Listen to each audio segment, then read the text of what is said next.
जय हिंद। मैं धीर सिंह आप लोगों का स्वागत करता हूं हमारे केमिस्ट्री अड्डा 90 में।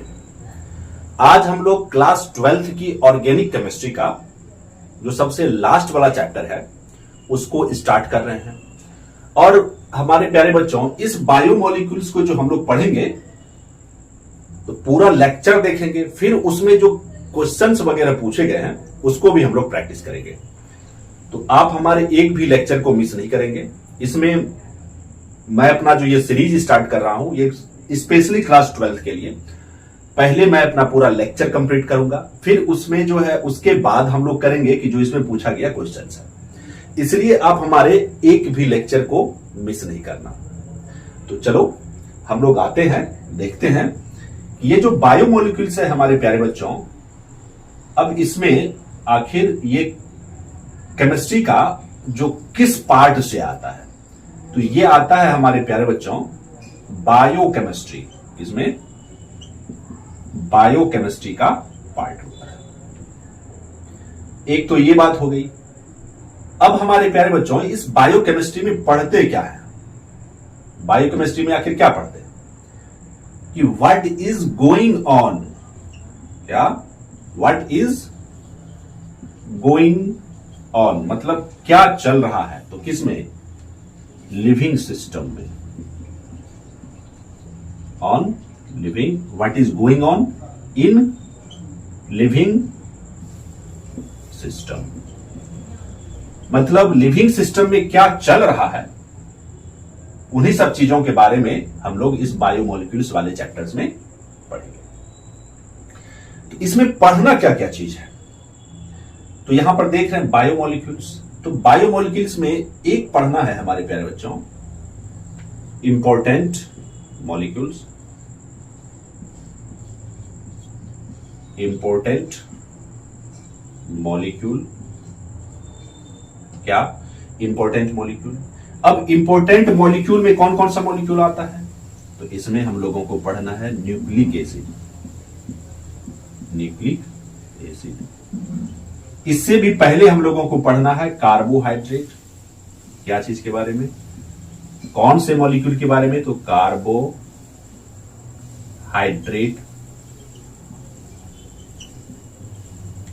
फिर इसमें हम लोगों को प्रोटीन्स भी पढ़ना है। क्या प्रोटीन्स के भी बारे में पढ़ना है।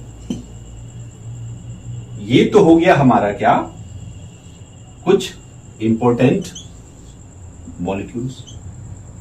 अदर मॉलिक्यूल्स भी पढ़ना पड़ता है इसमें। क्या, तो अदर मॉलिक्यूल्स की अगर बात करें, क्या, तो अदर मॉलिक्यूल की अगर बात करते हैं, इसमें हम लोगों को विटामिन के बारे में पढ़ने के लिए मिलता है। विटामिन, हार्मोन्स के बारे में पढ़ने के लिए मिलता है, हार्मोन्स। उसके बाद हम लोगों को यहां पर फैट के बारे में भी पढ़ने के लिए मिलता है। तो ये सारी चीजें हम लोगों को पढ़ने के लिए मिलेंगी। तो इस बायोमोलिक्यूल्स में हम लोग ये दो तरीके के मॉलिक्यूल्स को स्टडी करेंगे। अगर आपको स्क्रीनशॉट लेना है इसका तो आप स्क्रीनशॉट ले सकते हैं, अदरवाइज मैं इसको मिटा देता हूं। हमारे प्यारे बच्चों, मैं आपको लिख लिख कर एक एक टॉपिक को समझा रहा हूं। अगर आपको अच्छा लगे तो आप लाइक करें और अपने मित्रों के साथ में इसको शेयर करना ना भूलें। कितनी मेहनत होती है एक वीडियो बनाने में, इस चीज को आप भली भांति पता कर सकते हैं। तो हमारे प्यारे बच्चों, क्या करना है कि आपको लाइक जरूर करना है। लाइक करने से क्या होता है कि आपको इसी तरह के कंटेंट वाले वीडियोस YouTube प्रमोट करता है आपको देखने के लिए। अदरवाइज आपको उलुल झुलुल वीडियो आपके YouTube में आते रहेगा, फिर आपको वो क्या करेगा, आपका टाइम पास करेगा वो। ये बहुत बड़ा मार्केट है। तो आप अगर इस तरीके के कंटेंट वाला वीडियो को आप लाइक करते हैं तो YouTube को पता चल जाता है कि हाँ, इस बच्चे को इस तरह का वीडियो पसंद है। तो आपके YouTube में इसी तरीके का वीडियो, इसी तरह का कंटेंट का वीडियो, हमारे से भी कोई बेहतर अगर कंटेंट बनाता होगा तो उसका वीडियो आपके YouTube में आएगा। आप जैसे ही अपने YouTube को खोलोगे तो उसमें ये चीज दिखेगा। तो चलिए बच्चों, इसमें सबसे पहले हमारा जो टॉपिक है वो कार्बोहाइड्रेट का टॉपिक है। क्या? कार्बोहाइड्रेट। देखिए, मैं थोड़ा सा स्लो लिखता हूं या स्लो बोलता हूं या पढ़ाता हूं, तो आप YouTube में क्या करें, थोड़ा फास्ट कर दें, तो मैं फास्ट चलूंगा, फास्ट लिखूंगा। स्लो इसलिए लिखना पड़ता है कि हर तरीके के बच्चे वीडियो को देखते हैं। तो अब देखिए, ये जो हमारा कार्बोहाइड्रेट है, इस कार्बोहाइड्रेट का अगर हम लोग ओल्ड डिफिनेशन की बात करें, मतलब पहले जो स्टार्टिंग में इस कार्बोहाइड्रेट का जो डिफिनेशन दिया गया, देखिए, हाइड्रेट ऑफ कार्बन। क्या? Hydrate of carbon. कार्बन का जो हाइड्रेट है उसको ही हम लोग क्या कहते हैं? कार्बोहाइड्रेट। मतलब हाइड्रेट ऑफ कार्बन, इसको ही क्या कहा गया? तो हाइड्रोकार्बन कहा गया। अब इसका जनरल फॉर्मूला जो दिया गया, हाइड्रेट का मतलब होता है वाटर। देखिए, इसका जनरल फॉर्मूला का अगर बात करें, जनरल फॉर्मूला का अगर बात करें तो ये होता है हमारा, मतलब ओल्ड डिफिनेशन के अकॉर्डिंग जो हमारा जनरल फॉर्मूला दिया गया, किसका? तो कार्बोहाइड्रेट का। वो क्या दिया गया? तो CxH2O, और यहां पर इस तरीके से Y लगा दिया गया। इसका एग्जाम्पल भी दिया। क्या? तो शुगर का आप मॉलिक्यूलर फॉर्मूला बताएं, क्या होता है? C12H22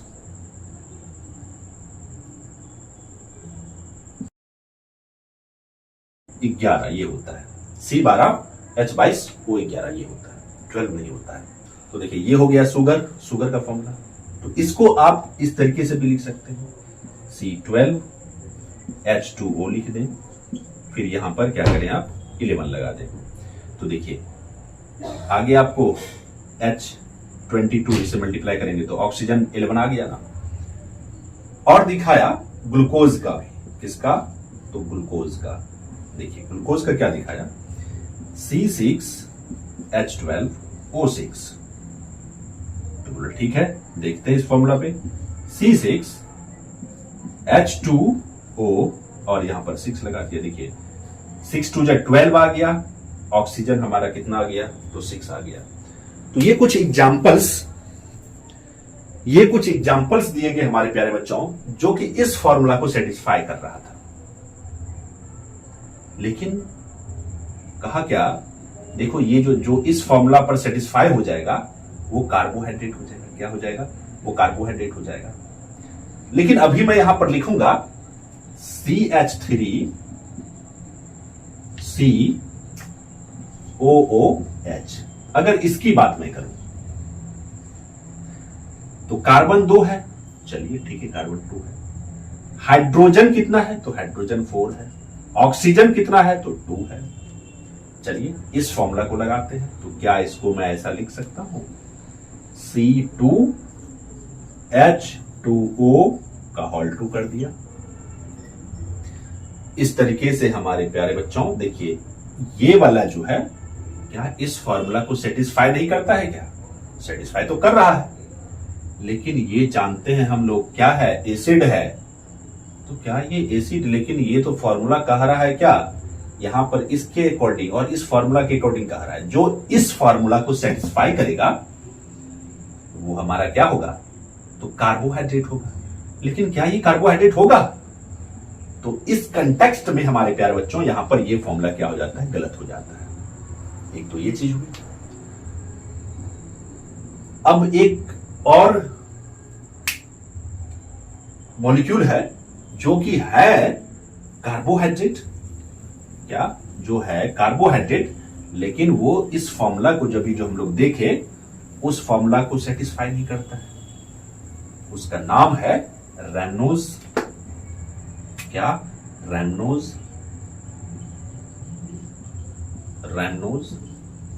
इसका जो फॉर्मूला होता है C6H12O5।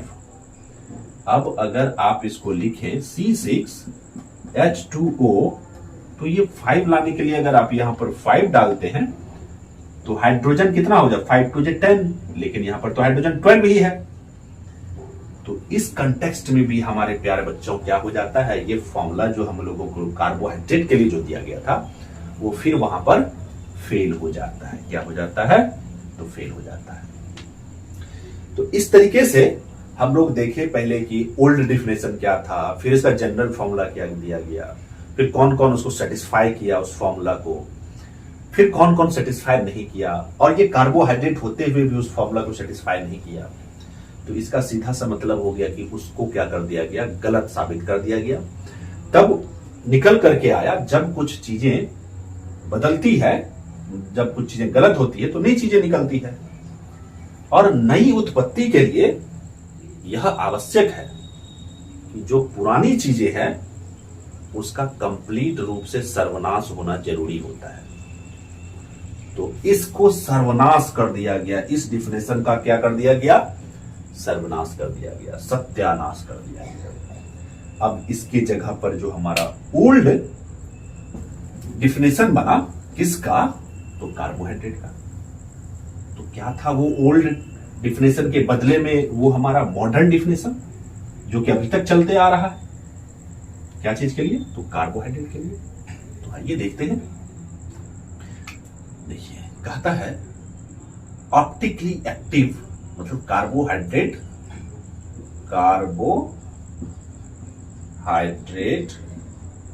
Can be defined as क्या, तो ऑप्टिकली, हमारे प्यारे बच्चों, ऑप्टिकली एक्टिव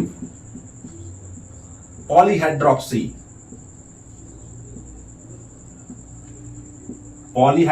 क्या, ऑप्टिकली एक्टिव पॉलीहाइड्रोक्सी, इसको बार बार बोले, दिमाग में फिट हो जाएगा। ऑप्टिकली एक्टिव पॉलीहाइड्रोक्सी एल्डिहाइड और कीटोन और कंपाउंड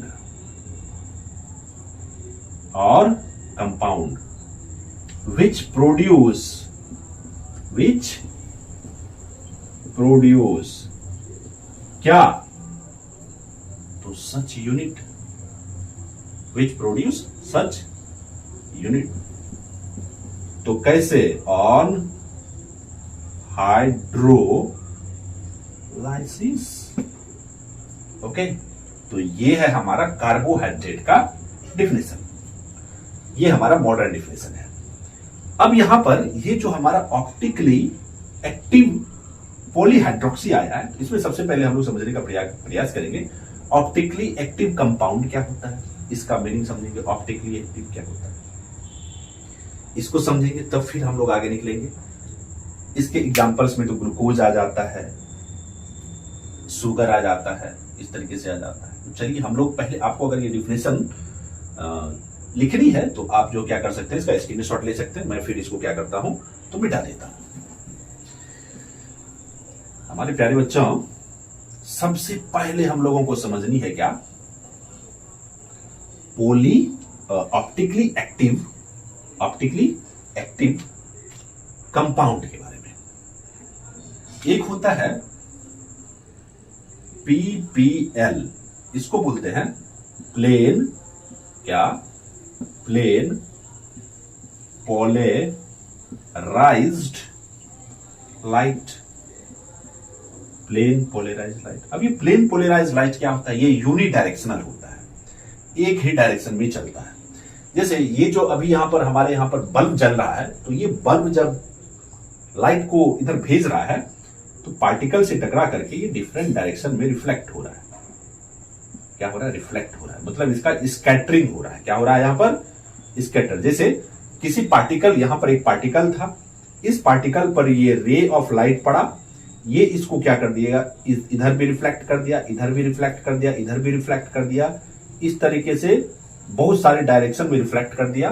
तो उसको हम लोग यूनिडायरेक्शनल नहीं कहेंगे, लेकिन हमारा जो प्लेन पोलराइज्ड लाइट होता है ये एक ही डायरेक्शन में चलता है, मतलब ये यूनिडायरेक्शनल होता है, ये यूनिडायरेक्शनल होता है। ठीक है, अभी ज्यादा इस पर चर्चा नहीं करेंगे क्योंकि इस पर आपका क्वेश्चन नहीं बनता। सिर्फ आपको समझ लेना है कि प्लेन पोलराइज्ड लाइट जो होता है वो यूनिडायरेक्शनल होता है, मींस एक ही डायरेक्शन में चलता है वो।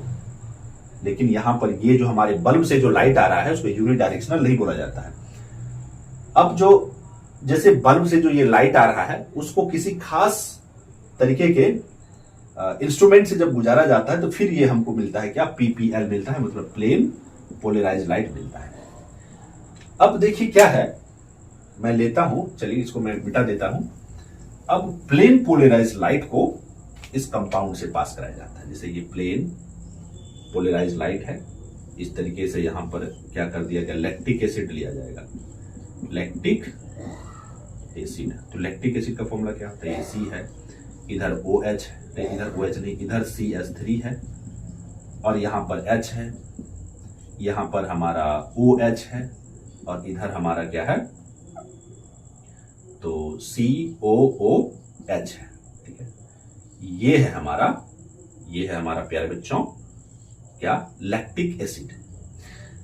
जब लैक्टिक एसिड वाले कंपाउंड से, मतलब जब लैक्टिक एसिड से प्लेन पोलराइज्ड लाइट को क्रॉस करवाया जाता है तो ये लाइट तो था सीधा इसे, इसको ये इस तरीके से क्लॉकवाइज डायरेक्शन में इस तरह से इसको क्या कर देता है, घुमा देता है।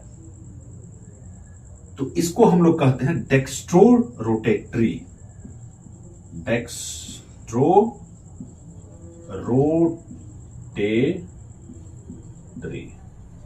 इसको हम लोग प्लस ऐसे अगर लिख दिए तो इसका मतलब ये क्या क्या है, पीपीएल प्लेन पोलराइज्ड लाइट को क्या कर दिया है, तो क्लॉकवाइज डायरेक्शन में, मतलब इसको डेक्स्ट्रो रोटेटरी कहेंगे, इसको क्लॉकवाइज डायरेक्शन में। वहीं पर अगर हम क्या करते हैं, इसको इधर पलट देते हैं, अगर चलिए देखिए ये इधर मैं OH लगा दिया और इधर क्या लगा दिया, COOH। अब जो ये जो प्लेन पोलराइज्ड लाइट है क्या, PPL है, तो ये जो है इसको क्या कर देगा, इस तरीके से एंटी क्लॉकवाइज डायरेक्शन में घुमा देगा। इसको बोला जाता है लीवो रोटेटरी। क्या बोला जाता है इसको, लीवो रोटेटरी। इसको हम लोग माइनस साइन से इसे करके लिखते हैं। तो ये जो कंपाउंड है हमारे प्यारे बच्चों, जो प्लेन पोलराइज्ड लाइट को या तो क्लॉकवाइज डायरेक्शन में घुमा देता है या एंटी क्लॉकवाइज डायरेक्शन में घुमा देता है, उसको हम लोग कहते हैं ऑप्टिकली एक्टिव कंपाउंड। ये क्या है, ऑप्टिकली एक्टिव कंपाउंड है। चलिए आपको ये प्लेन पोलराइज्ड लाइट वाला कॉन्सेप्ट समझ में आया होगा और ऑप्टिकली एक्टिव कंपाउंड क्या होता है। तो अभी आप लोग हमारा जो डिफिनेशन था उस डिफिनेशन को पढ़ेंगे तो अब आपको ऑप्टिकली एक्टिव पॉलीहाइड्रोक्सी, एल्डिहाइड और कीटोन्स और कंपाउंड्स ये समझ में आएगा कि ये क्या है। ये हमारा ऑप्टिकली एक्टिव कंपाउंड है। अब यहां पर इस वीडियो लेक्चर को मैं ज्यादा नहीं लेकर के, ज्यादा दूर तक लेकर के नहीं जाऊंगा। ये एक तरीके से बोलिए तो छोटा सा वीडियो मैं बनाया हूं ताकि एक दिन में आप इसको क्या कर सके, तैयार कर सके, और वो भी फुल कॉन्फिडेंस के साथ में कि कोई भी कुछ पूछे तो आप उसको क्या कर सके, तो बता सके। पढ़िए ऐसे कि आप पढ़ा सके। अब मैं दो स्ट्रक्चर सिर्फ आपको बताऊंगा, उसके बाद हम लोग क्या करेंगे, हमारा वीडियो को वहां तक रहने देंगे, फिर आगे हम लोग टॉपिक देखेंगे। तो चलिए देखिए, एक है हमारा डी ग्लूकोज, थोड़ा नीचे, एक हम लोग स्ट्रक्चर बनाने के लिए सीखेंगे इसका, तो डी ग्लूकोज। एक होता है एल ग्लूकोज। क्या होता है, एल ग्लूकोज। तो ये जो हमारा डी ग्लूकोज है, इसमें नंबर ऑफ कार्बन कितना होगा, 6 होगा। 1 2 3 4 5 6, ऐसे देखिए 1 2 3 4 5 6। यहां पर मैं CHO ग्रुप लगा देता हूं और यहां पर इसके नीचे यहां पर क्या करता हूं, OH लगा दिया। अब इधर क्या लगा दिया, तो H लगा दिया। अब यहां पर क्या किया, H लगा दिया, तो इधर OH लगा दिया। बचा क्या इधर, तो इसमें भी OH होगा, इसमें भी OH होगा। बाकी बाद यहां पर CH2OH लिख दूंगा। मतलब यहां यहां यहां सभी जगह OH, फिर यहां पर एक बीच में H आएगा, फिर OH आएगा। अब यहां OH है तो यहां पर H लगा देना है, यहां पर फिर से H लगा देना है, यहां पर फिर से H लगा देना है। तो ये हो गया हमारे प्यारे बच्चों डी ग्लूकोज का जो स्ट्रक्चर है।